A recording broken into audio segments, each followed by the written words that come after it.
Hi, I'm Guy, and sometimes in the coming and going and doing stuff online, I come up with an idea for a social channel.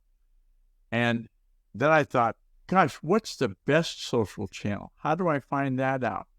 And so I asked Google, and it came back with 7 steps to consider doing. And they've got the hyperlinks in the show notes. If you go to the GuyRCookReport.podbean.com, there's a document in there with the hyperlinks. And those are going to say things like know your goals, know your audience, know your content, know your resources, experiment and evaluate, choose the best social media platforms for your blog. And I think the word blog could be replaced with content, okay?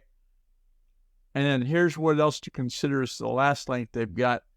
And this is a great set of links providing information about the best social channel. And it came from a thing on LinkedIn about collaborative articles. And there's like 2,500 plus skills in that set of articles. I've got a link in the document. They'll take you there too. And we'll talk about that more later. Oh, Nate, contact me. Use the secure contact form on GuyRCook.com. If you like this episode on YouTube, then give it a thumbs up. And then click on the bell and subscribe to future episodes. I've got them so you can get them. It's a wrap.